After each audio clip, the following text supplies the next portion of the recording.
Hi, and welcome to Creepy Crime Story, BAM, where the darkest truths aren't imagined. They're real. A routine gym visit in coastal Kent, a simple hatchback parked near the entrance, and a message to a mother that reads like any daughter's check-in, except for one line that matters. He's here, right next to me.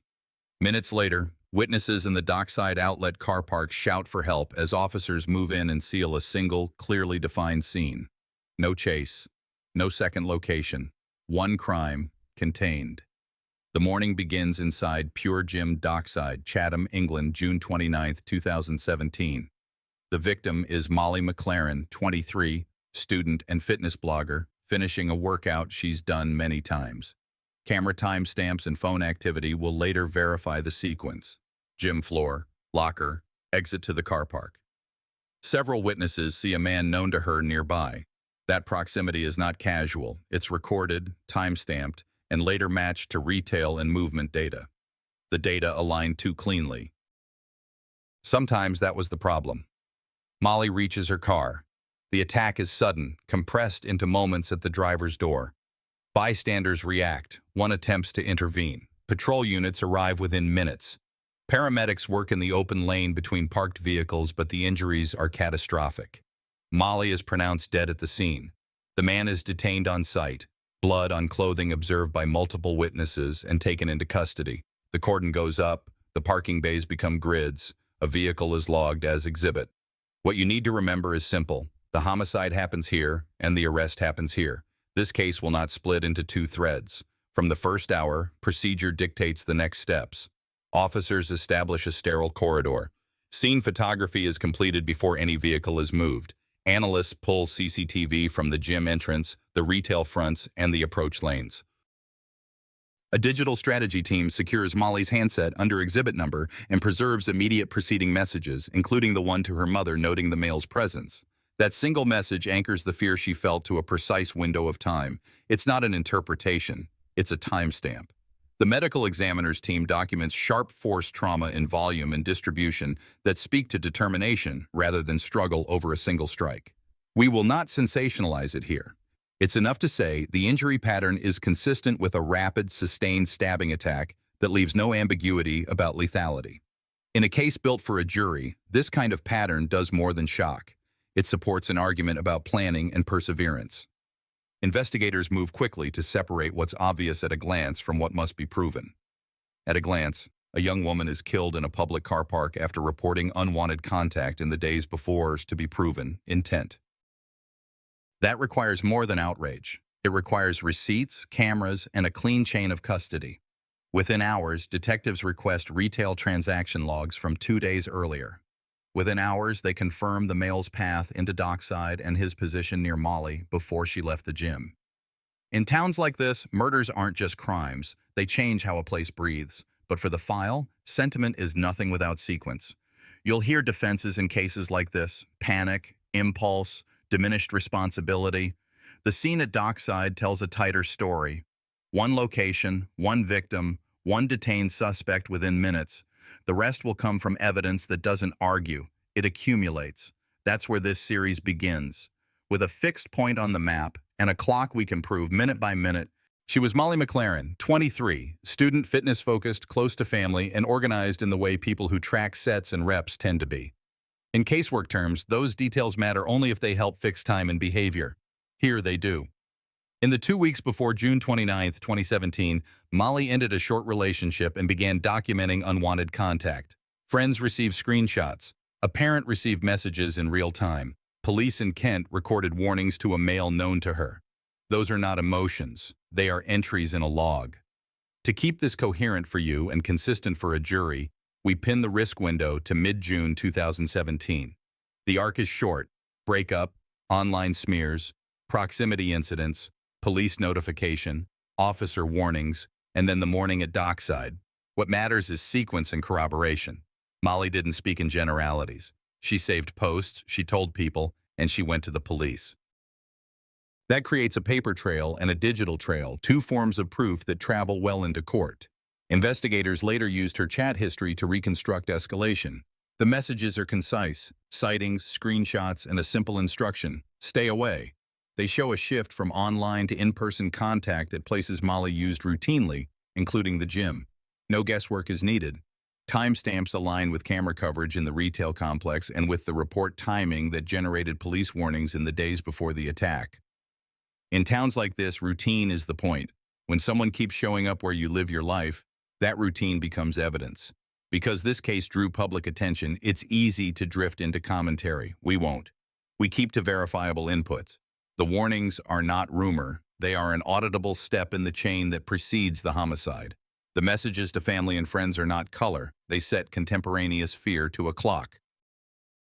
The social posts are not gossip. They illustrate motive-adjacent behavior, denigration, and pressure without us having to speculate about mindset. If you're watching and thinking, what would a jury need? The answer is corroborated sequence and clean custody of exhibits. That's all. This is also the point where the investigation quietly broadened from the victim outward. Detectives identified relevant platforms, preserved Molly's accounts under exhibit, and contacted service providers under lawful process. The aim was narrow. Map communications that referenced Molly, matched sightings, or tracked movements near her usual locations. That step matters more than any dramatic flourish, because it locks speculations behind the gate of what can be proven. When we say escalation happened, it's because multiple, independent sources line up on the same line of a timeline. It's fair to ask whether earlier intervention could have changed the outcome. Cases that involve stalking often produce that question. The responsible way to address it is to state what is recorded. Molly reported concerns, police issued warnings, the same male appeared again in proximity to her within days. That is as far as the file can go in Chapter 2. Anything beyond that, intent, planning, state of mind, belongs to later chapters when we introduce retail transactions, camera routes, and forensic results that speak to preparation rather than coincidence. There is a narrow human point we won't ignore. When victims document early, they give investigators leverage later. Saving screenshots, telling friends, and making a timely report do not guarantee safety. Nothing does. But when violence happens, those actions become anchors. They allow detectives to say, with precision, that this was not random or sudden, that the risk was identified before it was realized. That distinction is not academic. It drives charging decisions. To close this stage cleanly, our case remains a single-scene homicide in Chatham, Kent, UK, with an on-scene detention. We have not named the man in proximity because structurally the first half of the story concentrates on the victim's documented risk and on the system's recorded responses. The next step is evidence that moves us from risk to intent, items you can measure, photograph, and put in front of a jury without argument. When we add those, the narrative tightens, not widens. From a casework perspective, the critical span is short, roughly mid-June 2017 to the morning of June 29th in Chatham, Kent. After the breakup, behavior that started online moved into Molly's day-to-day spaces. What turns that from worry into evidence is the way independent sources line up. Messages, cameras, and retail records, forming a sequence that can be tested, not just felt. The reconstruction begins with what Molly documented: dates when she was contacted, places where she was unexpectedly encountered, and screenshots preserved in real time. Investigators mirrored her steps on a calendar, then overlaid what the complex's cameras saw. It wasn't every angle. It didn't need to be. Coverage on approach lanes and the gym frontage was enough to show the same figure arriving within minutes of her on more than one occasion as June drew to a close. In towns like this, routine is proof. When the same person appears at the same places a victim uses to live her life, frequency becomes a finding. By June 26, the team had more than messages. They had proximity on video. They also had the start of a procurement trail. Requests went out to local retailers for transactions linked to the same male seen near Molly. The replies were prompt. On June 27th, a kitchen knife purchase was captured on in-store CCTV and tied to a card payment. That single data point starts to change the legal posture. An outburst doesn't require shopping. Planning does. The days between June 27th and June 29th get narrower the closer you examine them. Movement logs from the dockside complex show the male's vehicle entering the site on the morning of the homicide. Storefront cameras pick up his walkthrough toward the gym. He positions himself close enough to be noticed. Molly messages a parent about that presence. Brief, factual, the kind of note you send when you want someone to know where you are and what's wrong. The data aligned too cleanly. Sometimes that was the problem. Detectives then checked for dilution. Anything that might weaken what, at first glance, looks precise. Was there a second buyer for the same model of knife? Did the angle support misidentification? Could the timestamps be out of sync? Those challenges are standard, and they were addressed the standard way. Device time was cross-checked against network time. Retail timestamps were confirmed against logs and bank records. The in-store footage was synced to the parking lot cameras using a common reference, a person in a distinctive jacket appearing on both feeds inside a tight window. When each piece lined up, the timeline moved from strongly suggested to independently corroborated. On the morning of June 29th, the sequence hardens. Molly finishes at Pure Gym. She heads to the car park. The man in proximity, already on site, closes the distance. Witnesses see the confrontation at the driver's side. The assault lasts moments. Officers arrive quickly. The detention is immediate and on scene. For the story you're watching, the important part is not just that the attack was sudden. It's that the days before it were not. The planning signal, the knife purchase, sits 2 days back, supported by receipts and video. The proximity signal, presence near Molly, sits minutes back, supported by cameras and her message. For a jury, those two signals are the spine. Everything else, motive talk, the tone of earlier posts, even prior disagreements, only matters if it helps interpret the spine. This is why the file stresses sequence over commentary. A kitchen knife bought on June 27th, a presence observed near the victim at the gym on June 29th, a homicide in the car park minutes later. No chase, no second scene, no missing hours to fill with speculation.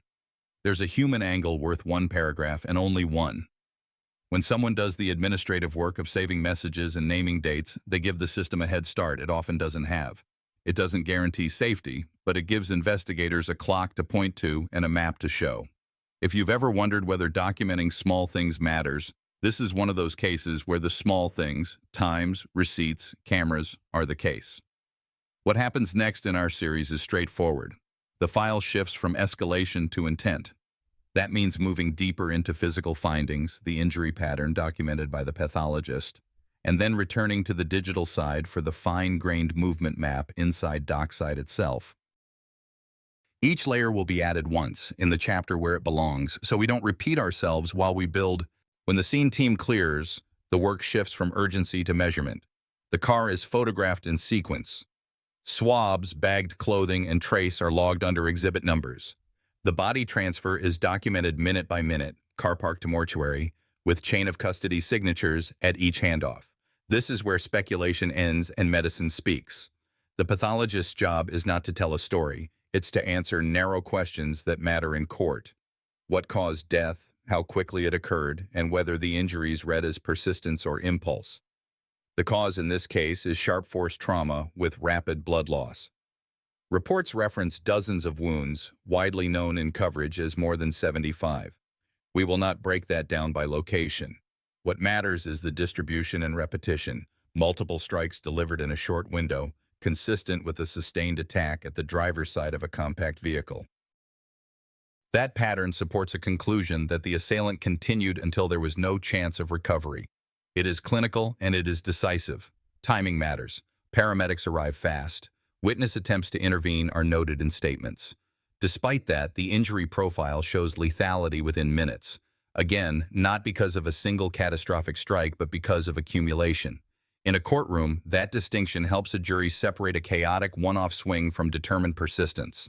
The forensic language is cold for a reason. It strips away the commentary and leaves intent to be inferred from the body of proof. Class characteristics of the blade are documented: length range, single-edge profile consistent with a kitchen knife, and compared to a procurement record established 2 days before the homicide. That connection is made with care. Forensics does not claim a unique one-to-one match when only class features are present. What it does is place a legally obtained, time-stamped purchase in the same category as the weapon used. When jurors hear that alongside CCTV of the purchaser, the preparation inference stops being guesswork. Clothing is examined next. Damage tracks the injury pattern, repeated penetrations, linear defects aligned with blade geometry, and cut sequencing that indicates blows delivered from outside the driver's side toward an occupant restrained by a seat and door frame. Fiber transfer, vehicle upholstery to fabric and fabric to vehicle, is recorded where present. None of these findings are graphic. All of them matter because they anchor a narrative to physics. You do not need metaphor to understand what repeated directional damage means. Defensive injuries are evaluated. The presence or absence of classic Perry wounds can guide interpretation, but it is never the sole deciding factor. In a confined space like a driver's seat, mobility is limited. Seatbelt placement, steering column clearance, and door angle affect how a person can protect themselves. The report frames this correctly. The environment constrained defense, and the number of strikes outpaced any reasonable chance to resist. That's not drama. That's geometry and time. Toxicology adds a small but important box to tick. There is no finding here that reinterprets the sequence. The medical examiner's team keeps the analysis focused. No digressions, no speculative claims about what someone felt or intended. The goal is to give the trier of fact a clean link between what witnesses saw in seconds and what the body records after death. In practice, that means the autopsy supports what cameras and messages already suggest. Speed, volume, and persistence, all markers the prosecution will later use to argue intent over impulse. A word on dignity. Families watch how this part is handled. The best practice is to keep details necessary and spare. Names are not needed on every line of a report. Clinical terms do the work without sensationalism. If you're here to understand how cases are proven and not merely told, this is the spine. Methodical documentation that needs no adjectives to carry weight. Back at the desk, detectives fold these medical findings into the growing timeline. The knife's class features align with the June 27 retail purchase. The injury count aligns with a short, concentrated window of violence in the dockside car park. The directionality aligns with the driver's position and witness accounts of the assailant outside the door. Each alignment reduces the space for alternate explanations. The data, again, lines up. And when that happens, you check it twice. You confirm time sources, rerun angle estimates, and reread the mortuary notes. The file must be able to stand without a narrator. Molly's name is on the front of that file. She was 23. She did the things people are told to do: save messages, report, tell family. The system could not stop the attack, but it can keep the record honest. In towns like this, that matters more than rhetoric. It protects other victims by showing exactly what escalation looks like before it becomes irreversible. The dockside complex does not guess. It records. Cameras at the vehicle entrance capture plates. Wide lenses over the retail front see foot traffic. Pure Gym's foyer shows who comes close enough to pass a turnstile. Investigators pulled those feeds, synced their clocks to a single time source, and ran the morning of June 29th from the first arrival to the arrest. The goal wasn't drama, it was sequence. The first clip that matters is outside. A compact car enters the site shortly before Molly finishes her workout.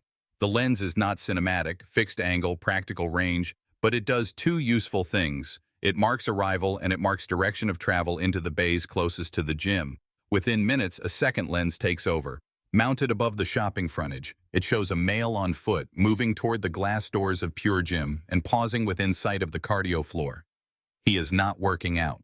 He is not cueing. He is present, stationary, and oriented inward. Next, the foyer camera picks up Molly leaving. She's alone, focused, moving through a routine she knew. That same lens shows the male in proximity, close enough to be noticed, not close enough to make contact inside the building.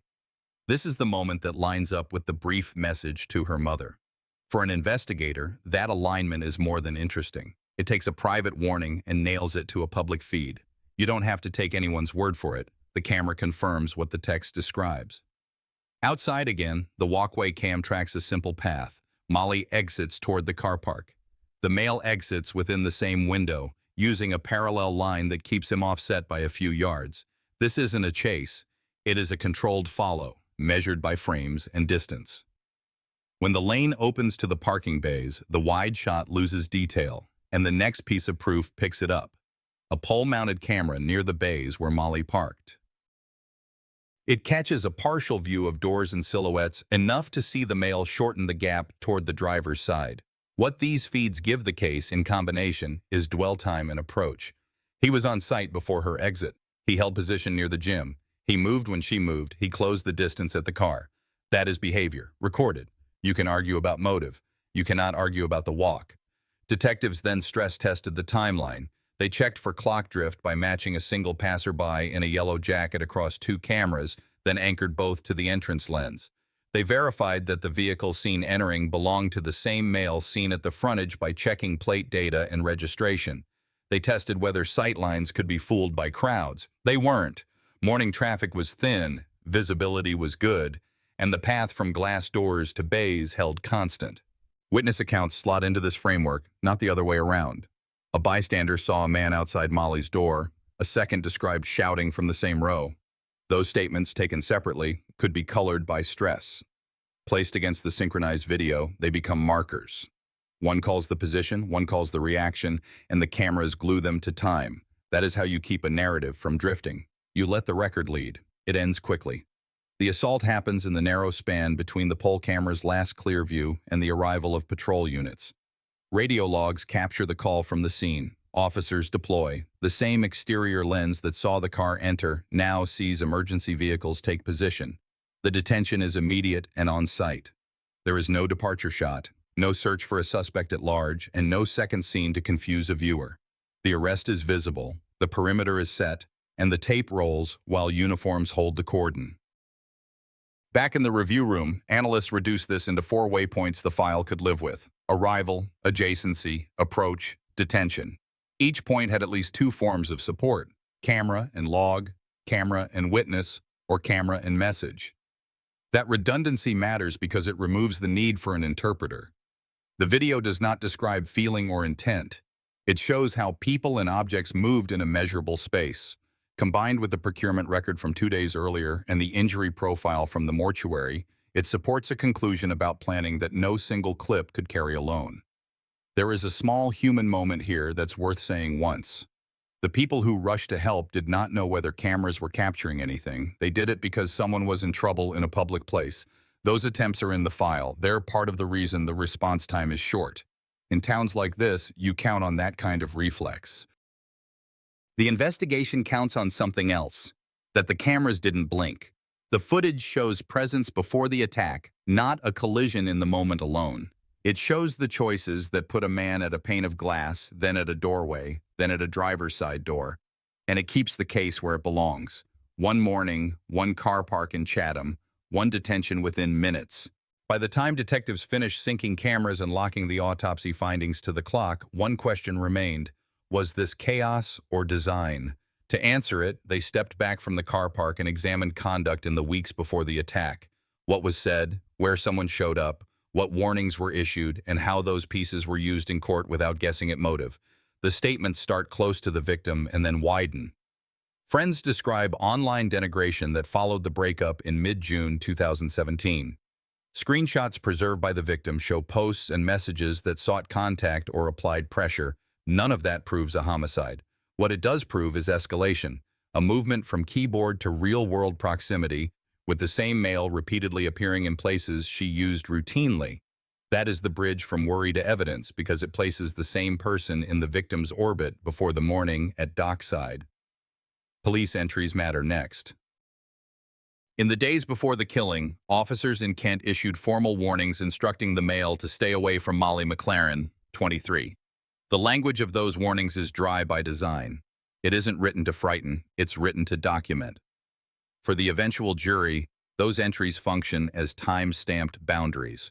The victim did not stay silent. Authorities acted. The same male remained in proximity anyway. In a courtroom, that sequence carries more weight than any opinion. With that record assembled, the investigation crossed a threshold. The male in proximity had a name, a charge, and a court date. Joshua Stimpson was identified and charged with murder. Through counsel, he accepted responsibility for the killing, but advanced a diminished responsibility position, asking the jury to consider a verdict of manslaughter based on mental health claims. That legal framing is common in high-violence cases. It's also why the prosecution's pattern evidence had to be tight, relevant, and admissible. At trial, jurors heard from prior partners under judicial directions that limited how their accounts could be used. The point wasn't to debate character. It was to show conduct that looked like stalking and harassment in earlier relationships. Unwanted following, persistent messaging, uninvited appearances. So the pattern in June 2017 wouldn't be treated as a one-off. The court's instructions made clear that the testimony served a narrow purpose, to illuminate behavior, not to punish reputation. In practice, that meant jurors could weigh whether a person who had pursued others in the past, despite warnings, was more likely acting with intent rather than in sudden panic now. Investigators also retested their own assumptions. Did the warnings reach the accused in a way that could be proven? Were the posts and messages properly attributed? As such, could the proximity incidents be explained by coincidence? Each question had a procedural answer. Delivery of police instructions was recorded. Attribution of accounts was supported by device and platform data where available. The camera placements at dockside shrank coincidence by showing timing and direction. He was there before she left the gym. He waited. He followed. He closed. The data aligned too cleanly becomes more than a phrase when the alignment stands up to cross-examination. For viewers, this is the inflection point where a case stops being a tragic Thursday and becomes a file about choices. A purchase 2 days before, a presence minutes before. Conduct over days that didn't change course after formal warnings. When prosecutors spoke to jurors about intent, they did not rely on a single exhibit. They layered conduct, online, in person, and under police notice, until the alternative, that this was sudden and unplanned, no longer fit the record. There is a human line to hold on to. Documentation did not save Molly's life. It did give her family and the community a record that could be defended in court, one that didn't require speculation about what she feared or what he intended. In towns like Chatham, that kind of record matters. It is how you move from outrage to a verdict. Courtrooms flatten noise. At Maidstone Crown Court, the file you've followed, risk window, procurement, injury pattern, synchronized movement, was laid out in a sequence a jury could check piece by piece. The Crown's position was plain. This was murder, built on planning and executed with persistence. The defense acknowledged the killing but argued diminished responsibility, asking jurors to find manslaughter on mental health grounds. What decided the contest wasn't rhetoric. It was how each exhibit held up when someone tried to break it. The prosecution began with a tight spine, a June 27 purchase of a kitchen knife confirmed by receipt and in-store video, proximity recorded on cameras outside Pure Gym dockside on June 29th, a short, violent attack at the driver's side of a small car, and immediate on-scene detention. Each item came with corroboration, till and bank logs, synchronized camera clocks, radio traffic, and witness statements. So the jury didn't have to choose a story, they could choose a record. From there, the Crown layered conduct. Officers testified to formal warnings issued before the attack. Prior partners, admitted with judicial directions, described earlier behavior consistent with stalking and harassment. The judge told jurors exactly how to use that testimony, not to judge character, but to evaluate pattern and intent. For the Crown, the point was narrow. When a person shows up repeatedly after being told not to, buys a weapon 2 days before a killing, and waits in a target's orbit before closing distance, that is design, not panic.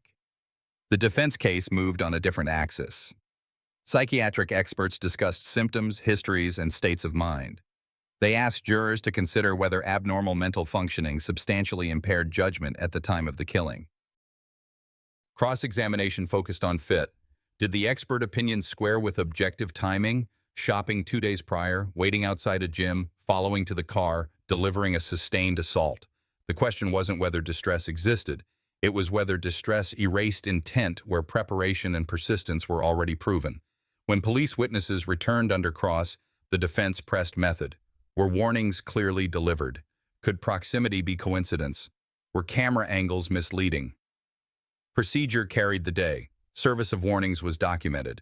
Camera clocks were synced to a common reference and tested for drift. A passerby in a distinctive jacket appeared on overlapping feeds, anchoring the timeline. Vehicle registration tied the entrance clip to the man later detained. If there was room for error, it narrowed with each control the officers described. The medical evidence stayed clinical.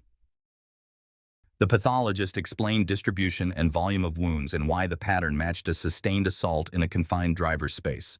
No emotive language, no speculation about motive, just mechanics, directionality, repetition, rapid lethality. That tone matters with juries. It tells them where inference ends and measurement begins. Closing arguments reflected the split. The Crown asked jurors to read conduct against preparation, buying a knife, waiting, following, attacking until there was no chance of recovery.